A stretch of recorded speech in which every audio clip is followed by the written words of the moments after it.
कहानी की शुरुआत में हम लॉस एंजलिस की जगमगाती सड़कों को देखते हैं, जहां रात के सन्नाटे में एक भारी भरकम ट्रक तेजी से आगे बढ़ रहा है। ये कोई मामूली गाड़ी नहीं है, बल्कि ये वो ट्रक है जिससे करोड़ों की नकदी भरकर बैंक में लाई और ले जाई जाती है। इस गाड़ी की सुरक्षा के लिए आगे और पीछे दो मुस्तैद गार्ड्स भी तैनात किए गए हैं। सफर के दौरान ही ट्रक अचानक एक डोनट की दुकान के सामने जाकर रुक जाता है। दरअसल काफी देर से चलते चलते इन गार्ड्स को जोरों की भूख लगाई थी, इसीलिए दो गार्ड्स गाड़ी से नीचे उतरकर खाना पैक कराने दुकान के अंदर चले जाते हैं, जबकि बाकी के दो साथी सुरक्षा का जिम्मा संभाले ट्रक के भीतर ही बैठे रहते हैं। तभी अंधेरे से निकलकर एक काले रंग की कार आकर रुकती है, जिसमें से 4 नकाबपोश लोग बाहर आते हैं और सीधे उन दोनों गार्ड्स पर बंदूकें तान देते हैं, जो अभी अभी खाना हाथ में लिए दुकान से बाहर निकले थे। ट्रक के अंदर बैठा गार्ड ये सब देखते ही बिना एक पल गंवाए सीधा पुलिस को इन्फॉर्म कर देता है। तभी एक शातिर चोर उस गार्ड की खिड़की के पास पहुंचकर उसे चुपचाप गाड़ी से नीचे उतरने की वार्निंग देने लगता है, लेकिन जब वो गार्ड बाहर आने से साफ मना कर देता है तो वो चोर ट्रक के मजबूत शीशे में छेद करके उसमें एक मोटी रस्सी फंसाता है और अपनी गाड़ी की मदद से पूरे शीशे को बाहर खींच लेता है, जिसे देख अपनी जान खतरे में पड़ा पाकर वो गार्ड वहाँ से भागने की कोशिश करता है, मगर वो बेरहम चोर उसे मौके पर ही गोली मार देता है। इस फायरिंग के कुछ ही पलों में पुलिस की गाड़ियाँ सायरन बजाती हुई वहाँ आ धमकती हैं और सड़क पर पुलिस और लुटेरों के बीच भयंकर मुठभेड़ शुरू हो जाती है, जहाँ वो लुटेरे देखते ही देखते सभी पुलिस वालों को मौत की नींद सुला देते हैं। जिस सटीकता और फुर्ती से वो गोलियां चला रहे थे, उससे साफ हो जाता है कि ये कोई आम गुंडे नहीं, बल्कि यूएस मिलिट्री से रिटायर हो चुके प्रोफेशनल कमांडोज हैं। इसी बीच टीम के एक साथी का फोन आता है कि पुलिस की बैकअप टीम पहुंचने वाली है, इसलिए फौरन वहां से निकल जाओ। और ये सुनते ही वो लोग कैश ट्रक लेकर मौके से फरार हो जाते हैं। लेकिन वहां से निकलने से पहले वो वारदात वाली जगह पर एक टाइम बॉम्ब प्लांट करके जोरदार ब्लास्ट करवा देते हैं, ताकि पीछे कोई सबूत या फिंगरप्रिंट न बचे। इसके बाद अपने गुप्त ठिकाने पर पहुंचकर ये लोग जैसे ही अपने खून से सने कपड़े बदलने लगते हैं, टोली का बॉस रॉय अपने साथियों पर बुरी तरह भड़क उठता है, क्योंकि उनका प्लान बिना खून खराबे के चुपचाप ट्रक उड़ाने का था। पर अब इस कत्लेआम की वजह से पूरे शहर की पुलिस उनके पीछे पड़ने वाली थी। और सबसे बड़ा ट्विस्ट ये था कि जो ट्रक इतनी बड़ी तबाही मचाकर चुराया गया, वो अंदर से पूरी तरह खाली था। लेकिन ये बात इन चोरों को पहले से पता थी, क्योंकि इस खाली ट्रक का इस्तेमाल वो आगे एक बहुत बड़ी डकैती के लिए करने वाले हैं। तभी टीम का शातिर मेंबर टोनी रॉय को सलाह देता है कि किसी को वारदात वाली जगह वापस भेजो, ताकि पता चल सके पुलिस आगे क्या कदम उठा रही है। और रॉय को यह बात इतनी जन जाती है कि वो अपने वफादार साथी बॉस्को को जासूसी के लिए तुरंत क्राइम सीन पर रवाना कर देता है। उधर क्राइम सीन पर पुलिस की इसी हलचल के बीच कहानी हमें मिलाती है डिटेक्टिव निक से, जो एक ऐसा बेखौफ और अड़ियल पुलिस वाला है जो अपराधियों के पीछे काल बनकर पड़ जाता है। लेकिन इस जांबाज ऑफिसर की एक कमजोरी भी थी कि वो हर वक्त लड़कियों के चक्कर में फंसा रहता था। और इसी चक्कर में आज सुबह सुबह भी वो अपनी पत्नी की नजरों से बचकर चुपके से अपने ही घर में दाखिल हो रहा होता है कि तभी सामने उसकी पत्नी आकर खड़ी हो जाती है। इसके बाद निक एक ऐसी बड़ी गलती कर बैठता है जो जलती आग में घी का काम करती है। दरअसल अपनी गर्लफ्रेंड के लिए लिखा एक रोमांटिक मैसेज वो गलती से अपनी पत्नी के नंबर पर भेज देता है, जिसे देखते ही वो उसी वक्त बच्चों को समेटकर हमेशा के लिए चली जाती है। और निक उसे मनाने की लाख मिन्नतें करता है, पर वो उसकी एक नहीं सुनती। अपनी इस बिखरी हुई निजी जिंदगी से परेशान होकर निक सीधे क्राइम सीन पर पहुंचता है और एक मंझे हुए जासूस की तरह हर छोटी डिटेल को परखने लगता है। जहां जब वो पूछता है कि ट्रक में कितना माल था, तो एक ऑफिसर बताता है कि गाड़ी अंदर से पूरी तरह खाली थी। यह अजीब सी बात सुनकर निक गहरे असमंजस में पड़ जाता है कि आखिर एक खाली ट्रक के लिए कोई इतना बड़ा कत्लेआम क्यों करेगा। लेकिन उसका तेज दिमाग जल्द ही समझ लेता है कि ये महज एक शुरुआत है और आगे कुछ बहुत बड़ा होने वाला है। जब टीम बताती है कि चोरों ने ब्लास्ट करके सारे सुराग मिटा दिए हैं, तो निक सख्त लहजे में हुक्म देता है कि इस पूरे इलाके की एक एक सीसीटीवी फुटेज हर हाल में चाहिए, और गुस्से में वहाँ से निकल जाता है। उधर दूसरी तरफ कुछ ही फासले पर बॉस को घात लगाए बैठा था। बॉस को वहाँ छुपकर डिटेक्टिव निक और उसकी टीम की तस्वीरें कैमरे में कैद करके सीधे रॉय को भेज देता है। तस्वीरें देखते ही रॉय निक की पूरी कुंडली खंगालने में जुट जाता है। पता चलता है कि निक कोई सीधा साधा पुलिस वाला नहीं, बल्कि एक सनकी और बेखौफ इंसान है, जिसे पूरा शहर वर्दी वाला गुंडा कहता है। कानून के नियमों को ताक पर रखकर सिर्फ अपनी मर्जी से केस सुलझाने के लिए मशहूर, और जिस मुजरिम की पूंछ एक बार पकड़ ले उसे सलाखों के पीछे पहुंचाकर ही दम लेता है। ये सब जानकर रॉय के माथे पर चिंता की लकीरें उभर आती हैं। उधर निक अपनी टीम को हुक्म देता है कि पिछले कुछ समय में शहर में जितनी भी डकैतियां हुई हैं, सबका रिकॉर्ड सामने रखो। एक जूनियर अफसर बताता है कि पिछले 3 महीनों में लॉस एंजलिस में कई बड़ी चोरियां हुई हैं, लेकिन लेकिन हर वारदात इतनी सफाई से अंजाम दी गई कि न कोई फिंगरप्रिंट मिला न कोई सबूत। ये सुनते ही निक भांप जाता है कि जिस सटीक प्लानिंग से ये लोग काम कर रहे हैं और जैसे फौज के जवानों की तरह पुलिस का मुकाबला कर रहे हैं, इनका नाता जरूर कभी आर्मी से रहा होगा। वो टीम को आदेश देता है कि उन सभी पूर्व सैनिकों की लिस्ट तैयार करो जो मिलिट्री छोड़ने के बाद जुर्म की दुनिया में आ चुके हैं। फाइलें खंगालते हुए टीम की नजर रॉय नाम के एक शख्स पर जाकर टिकती है। रॉय पहले यूएस आर्मी का हिस्सा था, बाद में कत्ल के इल्जाम में जेल गया और सजा पूरी करके अब रिहा हो चुका था। निक पूछता है कि रॉय की रिहाई किस तारीख को हुई थी। जैसे ही साथी स्क्रीन पर तारीख देखता है, उसके होश उड़ जाते हैं। जिस दिन से रॉय जेल से बाहर आया था, ठीक उसी वक्त से लॉस एंजलिस में चोरियों का सिलसिला शुरू हुआ था। अब निक को पूरा यकीन हो जाता है कि इस खेल का मास्टरमाइंड रॉय ही है। छानबीन में यह भी पता चलता है कि रॉय का टोनी नाम के एक बारटेंडर के साथ गहरा याराना है और वो अक्सर उसी के बार में आता जाता है। यह सुराग हाथ लगते ही निक उस बार में पहुंच जाता है। वो टोनी से एक आम कस्टमर की तरह बात करता है और जरा भी भनक नहीं लगने देता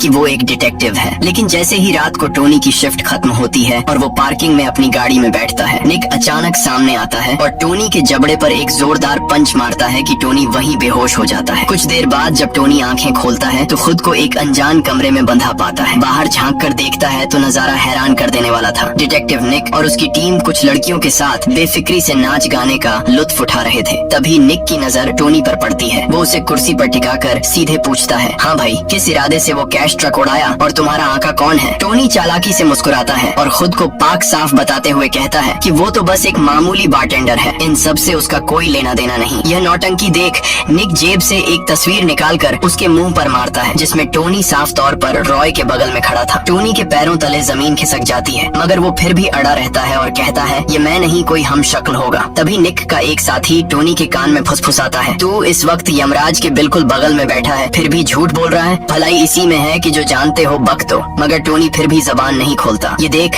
निक का पारा 7वें आसमान पर पहुंच जाता है। वो सभी लड़कियों को कमरे से बाहर भेजता है, टोनी का गला दबोचता है और आंखों में आंखें डालकर कहता है, यह मत सोच कि हम तुझे कोर्ट और जेल के चक्कर में डालेंगे। हम तुझे इसी कमरे में तब तक तड़पाएंगे जब तक सच नहीं निकलता। यह रौद्र रूप देखकर टोनी अंदर से हिल जाता है और आखिरकार घुटने टेक देता है। वो बताता है कि वो गैंग के बारे में ज्यादा कुछ नहीं जानता, बस उनका ड्राइवर है। चोरी के वक्त गाड़ी भगाने की जिम्मेदारी उसकी होती है। निक पूछता है कि इन लोगों से मिला कैसे? टोनी बताता है कि उसकी ड्राइविंग की शोहरत उस बार में आने जाने वाले सभी लोग जानते थे। एक दिन एक साथी कर्मचारी ने उसकी मुलाकात बॉस्को से करवाई, जो उसे सीधे रॉय के अड्डे पर ले गया। पहले रॉय को एक बारटेंडर की ड्राइविंग पर भरोसा नहीं था, लेकिन जब उसने खुद साथ बैठकर टोनी की तूफानी ड्राइविंग का नजारा देखा तो उसे टोली में शामिल कर लिया। तब से टोनी बाहर गाड़ी लेकर खड़ा रहता है, वो अंदर काम करते हैं और वो उन्हें सुरक्षित भगा लाता है। निक उसकी बात काट कर पूछता है, अगला डाका कहाँ डालने वाले हो? टोनी बेबसी से हाथ जोड़कर कहता है कि उसे रत्ती भर अंदाजा नहीं, क्योंकि उसे प्लानिंग में शामिल नहीं किया जाता। डकैती से एक दिन पहले बस लोकेशन बताई जाती है और काम खत्म होते ही हिस्सा देकर रफा दफा कर दिया जाता है। पूरा बयान सुनने के बाद निक टोनी को एक शर्त पर छोड़ता है कि आज से वो उनके लिए मुखबिरी करेगा। रॉय की गैंग की हर हरकत की खबर सीधे निक तक पहुंचनी चाहिए। टोनी अपनी जान बचते देख तुरंत हाँ कर देता है और वहाँ से चला जाता है। अब निक के पास गैंग का पूरा कच्चा चिट्ठा था, लेकिन कोर्ट में पेश करने के लिए कोई ठोस सबूत नहीं था। इसलिए निक और उसकी टीम सही वक्त का इंतजार करते हैं, ताकि जैसे ही वो लोग अगली डकैती के लिए निकले, उन्हें रंगे हाथों दबोचा जा सके। अगले ही मंजर में रॉय अपनी पूरी टीम को लॉस एंजलिस के सबसे आलीशान इलाके में लाता है और शहर के सबसे बड़े फेडरल बैंक के सामने कार रोकता है। वो सबको सामने वाली इमारत की छत पर ले जाकर दूरबीन से बैंक की तरफ इशारा करते हुए कहता है, दोस्तों, आज तक कोई माई का लाल इस तिजोरी को हाथ नहीं लगा पाया, लेकिन हमारा अगला मिशन इसी नामुमकिन किले को फतह करना है। वो आगे बताता है कि अब तक 57 बार शातिर चोरों ने इसे लूटने की कोशिश की और हर बार उन्हें अपनी जान से हाथ धोना पड़ा। दरअसल यहाँ की सिक्योरिटी इतनी चाक चौबंद है कि कोई राहगीर भी इस बैंक की दीवार को लगातार 2 मिनट तक निहारे तो कमांडोस उसे तुरंत दबोच लेते हैं। इतना कहकर रॉय मुस्कुराता है और अपने साथियों का हौसला बढ़ाते हुए कहता है, दोस्तों, यहाँ से दौलत उड़ाना मुश्किल जरूर है, लेकिन नामुमकिन बिल्कुल नहीं। इसके बाद रॉय अपने खुफिया ठिकाने पर लौटकर गैंग को आगे का पूरा प्लान समझाता है। वो बताता है कि इस तिजोरी में रोजाना 500 से 700 मिलियन डॉलर का भारी भरकम कैश मौजूद रहता है, लेकिन सबसे बड़ी चुनौती यह है कि यहाँ रखे हर नोट का एक खास सीरियल नंबर है जो कंप्यूटर सिस्टम में दर्ज रहता है। अगर कोई यहाँ से रकम उड़ाकर दुनिया के किसी भी कोने में खर्च करने की कोशिश करे तो बैंक वाले उस सीरियल नंबर को ट्रैक करके 2 मिनट में लुटेरों को दबोच लेंगे। ये सुनकर साथी घबरा कर पूछते हैं कि फिर डकैती को अंजाम हम कैसे देंगे। तब रॉय मुस्कुराते हुए अपना असली पत्ता खोलता है। वो बताता है कि पूरे शहर के सभी बैंक्स की नकदी घूम फिर कर इसी हेडक्वार्टर में जमा होती है। जब यहाँ की मशीन्स इन नोट्स की गिनती करती हैं, तो फटे पुराने और खराब नोट्स को अलग छांट लेती हैं। इसके बाद उन नोट्स का सीरियल नंबर हमेशा के लिए डेटाबेस से डिलीट कर दिया जाता है और उन्हें काटने वाली मशीन में डालकर कचरा बना दिया जाता है। यानी बैंक के पास उन नष्ट किए गए नोट्स का कोई रिकॉर्ड नहीं बचता। दरअसल रॉय आगे बताता है कि यह बैंक हर रोज लगभग $30 मिलियन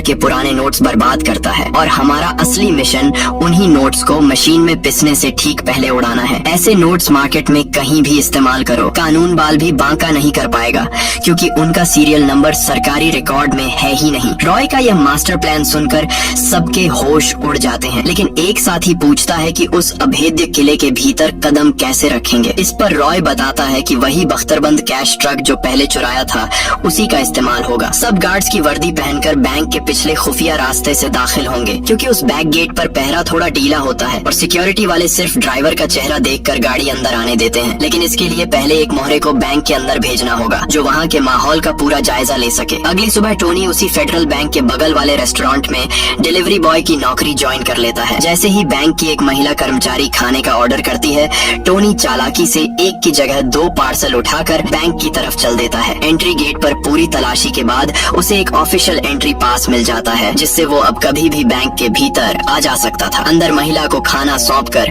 टोनी सीधे वॉशरूम जाता है और वो दूसरा खाने का डिब्बा वॉशरूम की छत के पैनल के ऊपर छुपा देता है। लेकिन जैसे ही वो बिल्डिंग से बाहर निकलता है, निक की टीम के जासूस उसे देख लेते हैं। जब निक को खबर मिलती है कि टोनी को शहर के सबसे सुरक्षित फेडरल बैंक से निकलते देखा गया है, तो उसके माथे पर पसीना आ जाता है। वो टीम के सामने बड़ी बड़ी बातें करता है कि उन मामूली चोरों की इतनी हैसियत नहीं कि इस बैंक पर हाथ साफ कर सकें, लेकिन अंदर से उसका दिल गवाही दे रहा था कि वो फौजी किसी भी हद तक जा सकते हैं। उसी रात रॉय और उसके साथी एक होटल में परिवार के साथ डिनर कर रहे होते हैं कि तभी डिटेक्टिव निक वहां आ धमकता है। इस पुलिस वाले को देखकर टोनी का गला घोंट जाता है, क्योंकि उसे डर था कि निक सबके सामने उसकी पोल न खोल दे, और निक ठीक वही करता है। वो सीधे रॉय की टेबल पर जाता है और टोनी के कंधे पर हाथ रखकर दोस्ताना लहजे में कहता है, अरे टोनी भाई, कुछ दिन पहले जिम में मिले थे ना। इतना सुनते ही टेबल पर सन्नाटा पसर जाता है और रॉय समेत सब टोनी को शक की निगाहों से घूरने लगते हैं। दरअसल निक जानबूझकर उनके बीच फूट डालना चाहता था और उसकी यह चाल पूरी तरह कामयाब हो जाती है। होटल से निकलते ही रॉय आग बबूला होकर टोनी को अपने ठिकाने पर ले जाता है। वो अपने गुर्गों को हुक्म देता है कि टोनी की तलाशी लो कि कहीं यह पुलिस का जासूस तो नहीं। फिर टोनी की कनपट्टी पर पिस्टल तान कर दहाड़ता है, सच बक कमीने, उस पुलिस वाले को कैसे जानता है और हमारे प्लान की कौन सी बात पुलिस को बताई है। टोनी थर थर कांपते हुए रोकर सब उगल देता है। बताता है कि पुलिस ने उसे किडनैप किया था, टॉर्चर किया, लेकिन उसने सिर्फ खुद को एक मामूली ड्राइवर बताया और किसी तरह छूट कर आया। डकैती के प्लान के बारे में उन्हें रत्ती भर अंदाजा नहीं है। टोनी की सफाई सुनकर रॉय के दिमाग में एक और शातिर चाल आती है। वो गन नीचे करके कहता है, ठीक है, अब वापस उस डिटेक्टिव के पास जा और सीधे उसकी आंखों में देखकर कह दे कि हम आने वाले फ्राइडे को ही डाका डालेंगे। रोकने का दम हो तो रोक कर दिखाओ। टोनी घबरा कर कहता है कि यह तो खुदकुशी होगी, अगर पुलिस को दिन पता चल गया तो सब मौत के जाल में फंस जाएंगे। रॉय कड़क आवाज में कहता है, फालतू दिमाग मत चला, जैसा कहा है वैसा कर, बाकी मुझ पर छोड़। टोनी मजबूरन निक के पास जाता है। पहले अपना गुस्सा निकालता है कि उस होटल वाली हरकत की वजह से आज उसकी जान जाते जाते बची। फिर कहता है कि ये लोग फ्राइडे को ही डाका डालने वाले हैं और उनका साफ कहना है कि दम है तो रोक लो। निक पूछता है कि जगह कौन सी है। टोनी पुराना राग अलापता है कि उसे आखिरी वक्त पर लोकेशन बताई जाती है, थर्सडे को पता चलेगा तब इन्फॉर्म कर देगा। निक कहता है, ठीक है, मैं अपने तरीके से पता लगा लूंगा। टोनी के जाने के बाद निक अपनी तहकीकात में जुट जाता है। छानबीन के दौरान पता चलता है कि रॉय का एक डांस क्लब में काम करने वाली एक डांसर के साथ संबंध है। निक सीधे उस क्लब में पहुंचता है और उस लड़की को अपनी बातों के जाल में फंसाकर एक प्राइवेट रूम में ले जाता है। वो लड़की निक के झांसे में बहककर कान में फुसफुसाती है कि वो लोग फ्राइडे को पीको रिवेरा बैंक को निशाना बनाने वाले हैं। ये नाम सुनते ही निक के चेहरे पर शैतानी मुस्कान आ जाती है, लेकिन जैसे ही वो कमरे से बाहर निकलता है, सामने कॉरिडोर में रॉय खड़ा होता है। दोनों एक दूसरे को नजरअंदाज करते हुए आगे बढ़ जाते हैं, लेकिन असली सस्पेंस अब खुलता है। रॉय ने यह पूरा नाटक खुद रचा था। दरअसल उसने जानबूझकर उस लड़की को सिखाया था कि निक आए तो उसे पीको रिवेरा बैंक का गलत नाम बता दे, ताकि पुलिस फ्राइडे को गलत जगह जाल बिछाकर बैठी रहे और रॉय अपना असली काम कहीं और तमाम कर सके। और आखिरकार वो कयामत का दिन आ ही गया। एक तरफ चोरों की टोली अपनी अपनी आखिरी तैयारियां पूरी कर रही थी, तो दूसरी तरफ डिटेक्टिव निक और उसकी फोर्स भी पूरी तरह मुस्तैद थी। माहौल में अजीब सा सन्नाटा पसरा हुआ था, क्योंकि दोनों ही गुटों को अच्छे से पता था कि आज की जंग आर पार की होने वाली है। कुछ ही पलों बाद चोरों का यह दस्ता सीधे पिको रिवेरा बैंक पर धावा बोल देता है और बंदूक की नोक पर वहां मौजूद सभी लोगों को बंधक बना लेता है। इसके बाद रॉय वहां के बैंक मैनेजर को घसीट कर लाता है और उसे पुलिस को कॉल करने का हुक्म देता है। फोन हाथ में आते ही रॉय सीधे अपनी शर्तें रखता है। हमें तुरंत $1 करोड़ कैश और एक हेलीकॉप्टर चाहिए और बाहर एक भी सायरन की आवाज सुनाई नहीं देनी चाहिए। अगर वक्त पर मांगे पूरी नहीं हुई तो बंधकों की लाशें एक एक करके बाहर गिरेंगी। उधर निक अपनी टीम के साथ बैंक की घेराबंदी किए खड़ा ही था कि तभी लोकल पुलिस की गाड़ियों का काफिला भी वहां आ पहुंचता है। उन्हें देखते ही निक उनसे भिड़ जाता है और साफ लफ्जों में कहता है कि ये हमारा केस है, हम हफ्तों से इन फौजी चोरों के पीछे पड़े हैं, इसलिए तुम लोग यहाँ से चले जाओ। इसी गहमा गहमी के बीच रॉय खिड़की से बाहर झांकता है तो उसे बाहर पुलिस की नई गाड़ियां तैनात दिखती हैं। वो गुस्से में अपने एक साथी को इशारा करता है कि जाओ और अंदर किसी एक लड़की को कमरे में ले जाकर गोली मार दो। वो शूटर उस लड़की को खींचकर अंधेरे कमरे में ले जाता है और तभी एक जोरदार गोली चलने की आवाज गूंज उठती है। इस आवाज को सुनते ही बाहर खड़े पुलिस वालों के हाथ पंप फूल जाते हैं। उसी पल मैनेजर रोते गिड़गिड़ाते हुए फोन पर चिल्लाता है कि खुदा के लिए जल्दी पैसे और हेलीकॉप्टर का इंतजाम करो, उन दरिंदों ने अभी अभी एक लड़की की जान ले ली है। तभी कहानी में चोरों के एक और शातिर साथी मैक की एंट्री होती है। मैक एक कमाल का हैकर था जिसने लॉस एंजलिस के सबसे बड़े फेडरल बैंक की पूरी फोन लाइन को पहले ही हैक कर रखा था। वो तुरंत रॉय को कॉल करके कहता है, बॉस वक्त हो गया है, जल्दी सारा माल गाड़ी में लोड करो। ये सिग्नल मिलते ही चोर मैनेजर को बंदूक की नोक पर वॉल्ट के पास ले जाकर उसे खुलवाते हैं और सारा कैश एक बख्तरबंद ट्रक में भरकर बैंक के भीतर एक जबरदस्त ब्लास्ट कर देते हैं। इस धमाके को सुनकर बाहर खड़ी पुलिस समझती है कि तिजोरी को उड़ा दिया गया है, लेकिन तभी निक की खोजी नजर वहां से गुजरने वाली सीवरेज लाइन पर पड़ती है और उसका माथा ठनक जाता है। वो तुरंत समझ जाता है कि यह ब्लास्ट तिजोरी तोड़ने का नहीं बल्कि गटर के रास्ते सुरंग बनाने का था। इसके तुरंत बाद निक अपनी टीम के साथ बैंक के भीतर धावा बोल देता है, जहां अंदर सभी बंधक बिल्कुल सही सलामत मिलते हैं। और जब वो उस कमरे का दरवाजा खोलता है जहां लड़की को गोली मारी गई थी, तो वो लड़की वहां जिंदा और बेखरोंच खड़ी मिलती है। असल में वो गोली की आवाज महज पुलिस को डराए रखने का एक नाटक थी। तभी वॉल्ट वाले कमरे में पहुंचने पर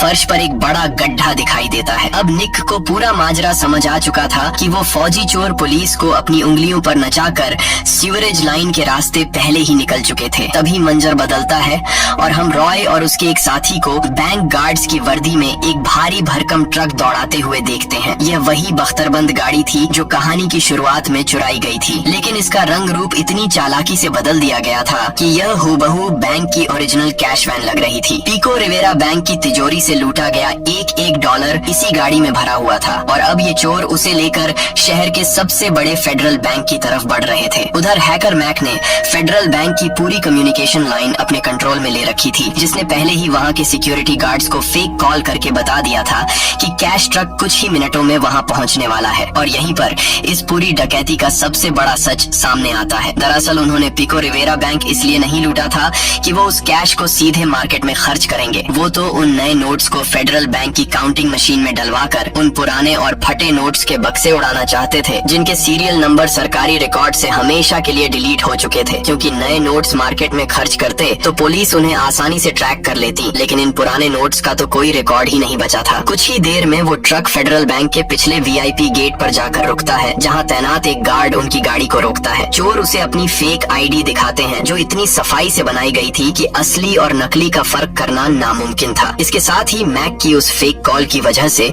गार्ड को उन पर रत्ती भर भी शक नहीं होता और वो उन्हें ग्रीन सिग्नल दे देता है। अंदर पहुंचकर वो पिको रिवेरा से लूटे कैश के 2 बड़े बक्से ट्रक से उतारते हैं और सीधे काउंटिंग डिपार्टमेंट की तरफ बढ़ने लगते हैं। लेकिन इस पूरे खेल का सबसे रोमांचक ट्विस्ट अब सामने आने वाला था। दरअसल उनके सबसे बेहतरीन ड्राइवर टोनी को गाड़ी चलाने के लिए बाहर नहीं छोड़ा गया था, बल्कि टोनी उसी बड़े बक्से के अंदर चुपचाप दुबक कर बैठा हुआ था। जैसे ही वो लोग काउंटिंग रूम के पास पहुंचते हैं, वैसे ही वहां का इंचार्ज गार्ड उन्हें बीच में ही रोक लेता है और कहता है कि इतनी बड़ी रकम को गिनने में काफी वक्त लगेगा, इसलिए आप लोग बाहर वेटिंग रूम में इंतजार करें। इतना कहकर वो गार्ड उस भारी बक्से को घसीटते हुए काउंटिंग डिपार्टमेंट के अंदर ले जाने लगता है, जिसके भीतर टोनी अपनी सांसें रोके बिल्कुल खामोश बैठा था। टोनी के अंदर पहुंचते ही रॉय बिना देर किए बेसमेंट में छुपे बॉस्को को सिग्नल देता है कि हमारा मोहरा सही जगह पहुंच गया है, अब बत्ती गुल कर दो। बॉस्को, जो पहले से बैंक के पावर ग्रिड वाले फ्लोर पर बैठा था, एक झटके में पूरे फेडरल बैंक की मेन बिजली काट देता है। अचानक हुए इस ब्लैकआउट से बैंक में अफरा तफरी मच जाती है और काउंटिंग रूम के सभी कर्मचारी मशीन्स बंद होने की वजह से बाहर निकल आते हैं। अब उस बंद और पूरी तरह सुरक्षित काउंटिंग डिपार्टमेंट में पैसों के बक्से के भीतर टोनी बिल्कुल अकेला रह गया था। असल में उसका असली मिशन अब शुरू होने वाला था। अंधेरे कमरे में दाखिल होते ही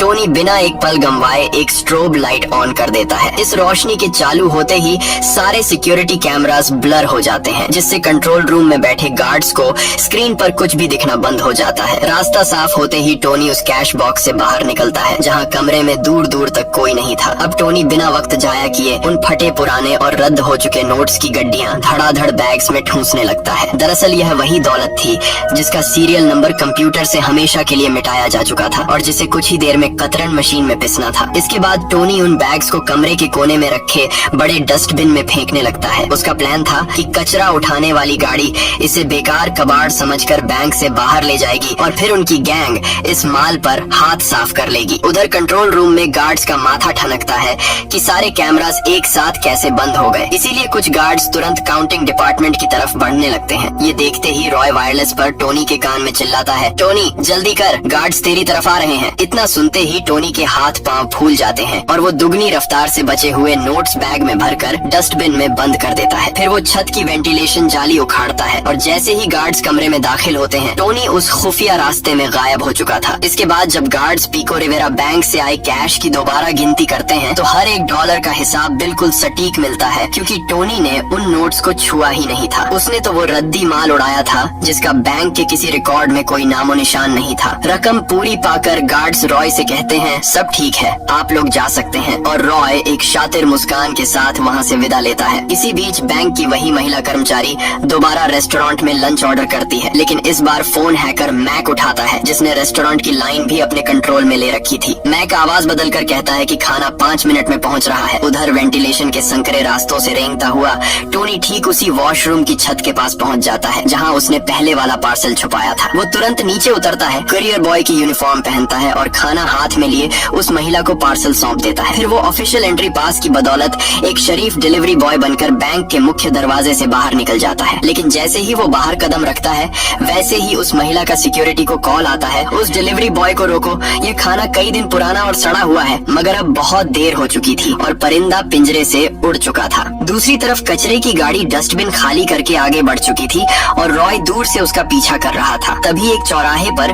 उसी कंपनी की दूसरी कचरे की गाड़ी आकर खड़ी हो जाती है, जहां दोनों ड्राइवर्स एक दूसरे को खुफिया इशारा करके अलग अलग रास्तों पर मुड़ जाते हैं। इस अफरा तफरी में रॉय गलत ट्रक के पीछे लग जाता है। इसी दौरान निक की टीम को सड़क पर पैदल जाता टोनी दिख जाता है और वो उसे दबोच लेते हैं। निक उसे एक सुनसान जगह ले जाकर बेरहमी से पीटता है, क्योंकि वो समझ चुका था कि इस परिंदे ने उसे बहुत गंदा चूना लगाया है। मार के डर से टोनी सारा सच उगल देता है और रॉय की लाइव लोकेशन भी निक के हवाले कर देता है। उधर रॉय गलत ट्रक का पीछा करते हुए उस डंपिंग यार्ड में पहुंच जाता है जहां शहर का सारा कचरा खाली होता है। वो और उसका साथी कचरे के ढेर खंगाल कर नोट्स वाले बैग्स निकाल लेते हैं और बिना एक बार भी खोल कर देखे जल्दबाजी में उन्हें गाड़ी की डिक्की में ठूंस लेते हैं। तभी मैक का घबराया हुआ कॉल आता है, रॉय, टोनी पुलिस के हत्थे चढ़ गया है और उसने तुम्हारा ठिकाना बता दिया है, फौरन निकलो। ये सुनते ही रॉय गाड़ी दौड़ाता है, लेकिन कुछ ही दूर पर एक भयंकर ट्रैफिक जैम में फंस जाता है। इतने में पीछे से निक की गाड़ियां सायरन बजाती हुई आ धमकती हैं और बीच सड़क पर दोनों तरफ से ताबड़तोड़ गोलियां चलने लगती हैं। इस मुठभेड़ में एक गोली बॉस्को की गर्दन को चीरती हुई निकल जाती है और वो मौके पर ही दम तोड़ देता है। अपने यार को आंखों के सामने मरता देख रॉय पागल हो जाता है और उस पुलिस वेल को भून डालता है जिसने बॉस्को पर गोली चलाई थी। लेकिन कुछ ही पलों में पुलिस रॉय के दूसरे साथी को भी ढेर कर देती है। अब रॉय अकेला पड़ चुका था। भागते हुए जैसे ही वो एक बड़े कंटेनर के ऊपर से छलांग लगाता है,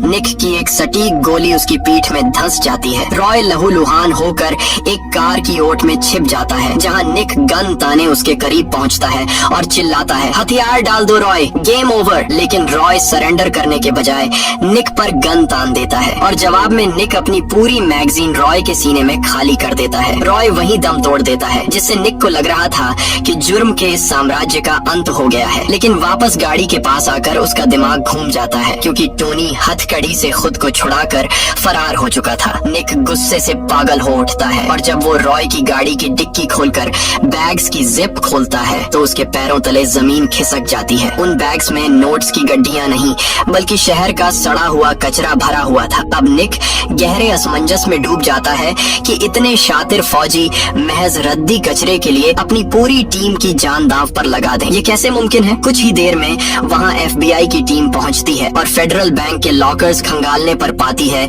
कि एक भी रुपया गायब नहीं हुआ है। इसके बाद FBI इस नतीजे पर पहुँचती है कि यह एक नाकाम गैंग थी जो गलती से कचरा चुराकर भाग रही थी और इसी रिपोर्ट के साथ केस की फाइल हमेशा के लिए बंद कर दी जाती है। लेकिन निक का दिमाग इस थियरी को मानने से साफ इनकार कर रहा था। वो कई दिनों तक उस केस के पन्ने पलटता रहता है। तभी उसकी नजर गैंग की एक धुंधली तस्वीर पर पड़ती है और वो चेहरा किसी और का नहीं बल्कि टोनी का था। ये देखते ही निक सीधे उस डांस बार में पहुंचता है जहां टोनी नौकरी करता था, पर वहां का मालिक बताता है कि टोनी 2 दिन पहले ही अपना हिसाब करके ये शहर हमेशा के लिए छोड़ चुका है। निक मायूस होकर वापस मुड़ने लगता है। तभी दीवार पर टंगे एक पुराने फ्रेम पर उसकी नजर ठहर जाती है। उस फोटो में टोनी एक लोकल फुटबॉल टीम के साथ मुस्कुरा रहा था और उसके ठीक बगल में हैकर मैक खड़ा था। बस यही नहीं, उसी फोटो में वो ट्रक ड्राइवर भी था जो बैंक का असली कचरा उठाने वाली गाड़ी चलाता था, जिस पर पुलिस को कभी शक ही नहीं हुआ था। ये देखते ही निक का दिमाग एक झटके में पूरी पहेली सुलझा लेता है। वो बाहर देखता है तो ठीक बगल में लॉस एंजलिस का वही आलीशान फेडरल बैंक सीना ताने खड़ा था। अब निक के सामने से झूठ का पर्दा पूरी तरह हट चुका था। दरअसल इस पूरे चक्रव्यूह का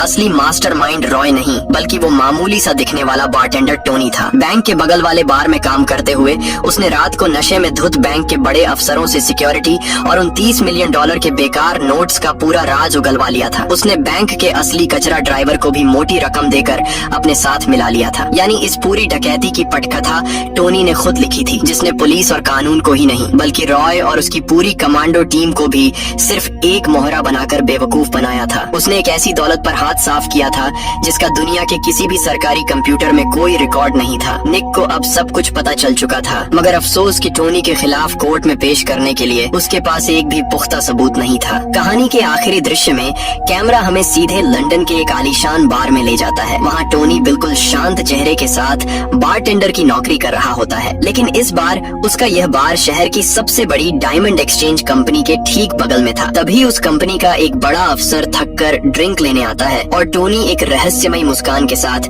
उसे एक फ्री ड्रिंक सर्व करता है। टोनी की आंखों की वो चमक साफ बयां कर रही थी कि इस बार उसका निशाना हीरो से भरी वो तिजोरी है। और इसी जबरदस्त सस्पेंस के साथ ये शानदार कहानी यहीं खत्म हो जाती है। तो ये थी आज की हमारी पूरी कहानी। कैसी लगी कमेंट में जरूर बताना। स्क्रीन पर जो वीडियो दिख रही है वो इससे भी जबरदस्त है। क्लिक करो और एंजॉय करो, और हाँ, घंटी भी बजा लेना।